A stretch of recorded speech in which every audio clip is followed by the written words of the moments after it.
Hello, jumpa lagi dengan saya, Yulian Tetel, di dalam video pembelajaran konsep dasar penelitian dan kebenaran ilmiah. Video pembelajaran ini disampaikan kepada seluruh mahasiswa yang memprogram mata kuliah metode penelitian dan penulisan karya ilmiah. Di dalam video pembelajaran ini, saya akan menjelaskan beberapa subpokok bahasan yang berada di bawah pokok bahasan konsep dasar penelitian dan kebenaran ilmiah. Yang pertama, sejarah singkat penelitian kelautan dan perikanan di Indonesia. Yang kedua, konsep dasar penelitian. Yang ketiga, penelitian ilmiah. Dan yang keempat, kebenaran ilmiah. Adik-adik semua, silakan mengikuti penjelasan dari masing-masing subpokok bahasan ini berdasarkan pemaparan pada slide-slide berikut ini. Yang pertama, sejarah singkat penelitian kelautan dan perikanan di Indonesia. Kita ketahui bahwa ilmu pengetahuan tentang kelautan dan perikanan Indonesia saat ini sudah berkembang begitu pesat. Namun, jauh sebelum era kemerdekaan, Laut Indonesia dan juga aspek-aspek yang ada di dalamnya telah dipelajari, terutama terkait dengan pelayaran. Jadi ilmu pengetahuan tentang arus dan juga gelombang laut itu sudah dipelajari jauh sebelum masa kemerdekaan Republik Indonesia, terutama pada pemerintahan kerajaan Sriwijaya dan juga Majapahit, dua kerajaan besar yang pada masa kekuasaannya menempatkan wilayah maritim sebagai wilayah kekuatan. Mereka memperkuat armada kelautan mereka untuk kepentingan pelayaran dan juga perdagangan laut. Lalu pada masa kolonial Belanda, topik tentang oceanografi, fisika maupun biologi laut mulai banyak mendapat perhatian dari para ahli atau para peneliti yang berasal dari luar negeri. Selanjutnya memasuki tahun 1900-an, berdirilah lembaga Fisheries Station di Pasar Ikan Batavia, sekarang Jakarta, kalau dulu disebut sebagai Batavia, dan di Pasar Ikan, tepatnya di dekat pelabuhan Sunda Kelapa. Disitulah lembaga ini didirikan oleh pemerintahan kolonial Belanda.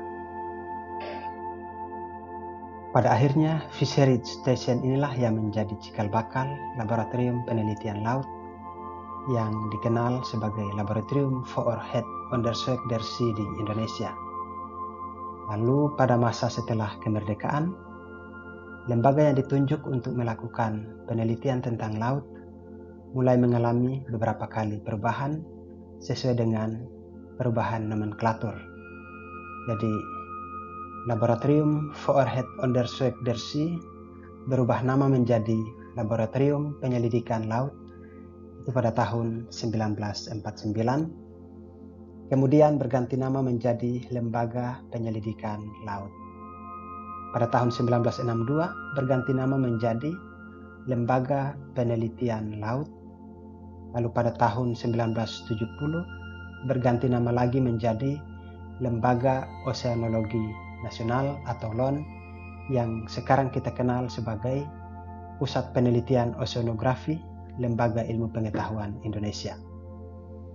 Adik-adik semua, seiring dengan perkembangan ilmu pengetahuan dan teknologi, maka saat ini penelitian bidang kelautan dan perikanan bukan hanya menjadi tanggung jawab satu lembaga saja, yaitu Lembaga Ilmu Pengetahuan Indonesia, tetapi sudah menjadi tanggung jawab dari berbagai elemen. Jadi pihak pemerintah bisa berkontribusi untuk memberikan masukan terkait dengan pengembangan ilmu pengetahuan di bidang kelautan dan perikanan. Dari pihak swasta bisa berkontribusi untuk pengembangan bidang kelautan dan perikanan. Demikian juga dari masyarakat, ada LSM, ada NGO, semua bisa berkontribusi untuk memberikan sumbangsi dalam pengembangan ilmu pengetahuan, terkhususnya di bidang kelautan dan perikanan.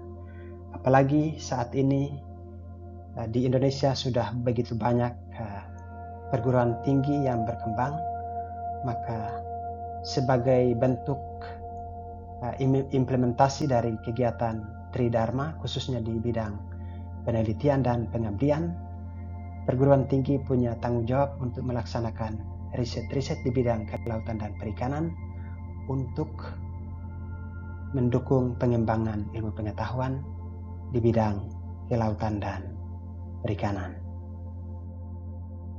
Yang kedua, konsep dasar penelitian.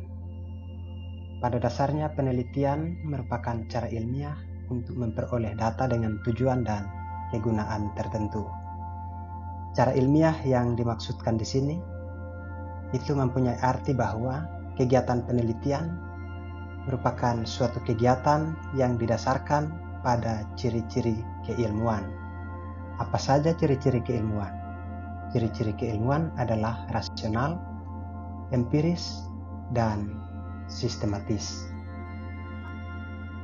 Secara rasional berarti bahwa kegiatan penelitian dilakukan dengan cara-cara yang masuk akal serta terjangkau oleh penalaran manusia.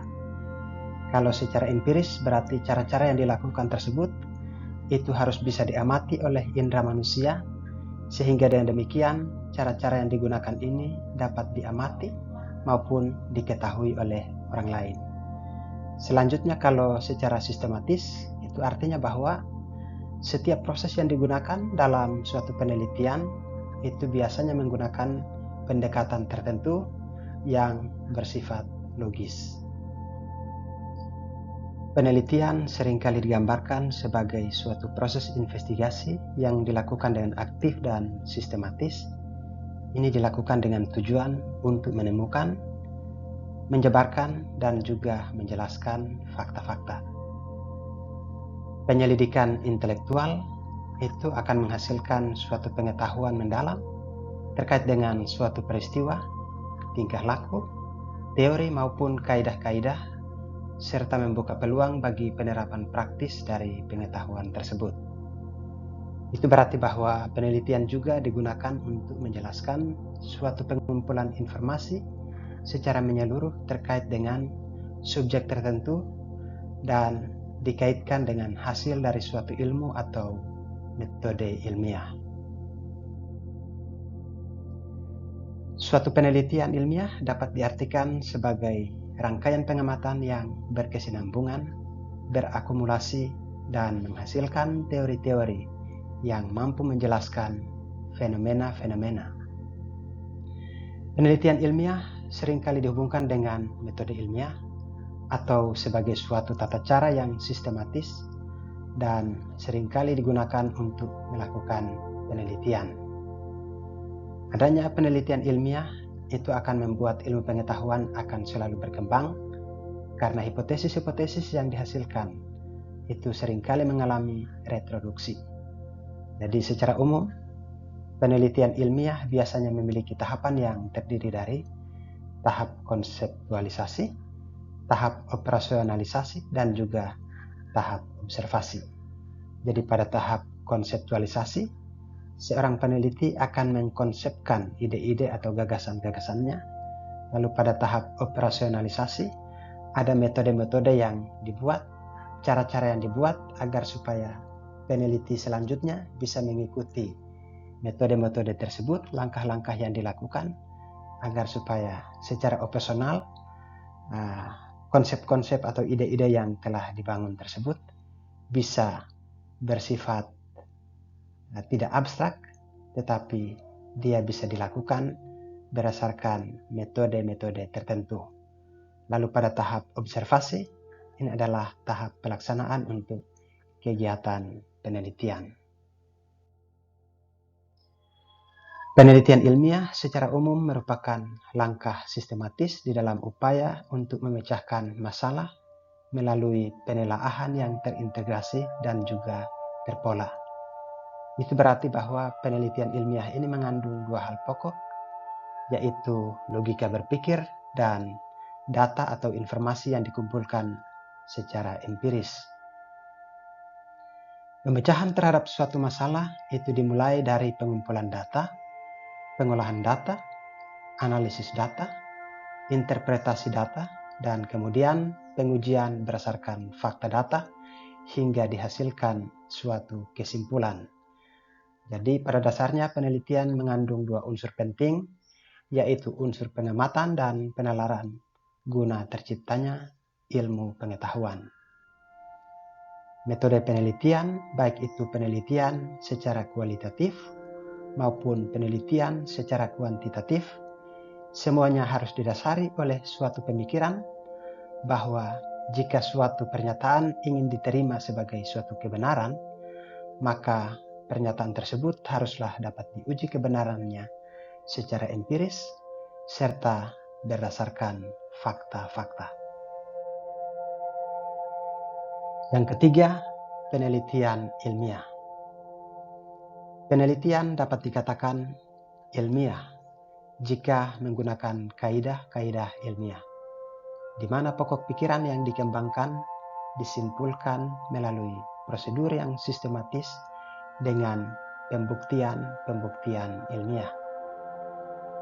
Kriteria dalam menentukan mutu ilmiah suatu penelitian, yakni yang pertama, kemampuan menjabarkan dan menjelaskan pengertian masalah yang diteliti, dan yang kedua, adanya kemampuan untuk meramalkan sampai di mana kesimpulan yang sama dapat dicapai apabila data yang sama ditemukan di tempat atau waktu yang lain.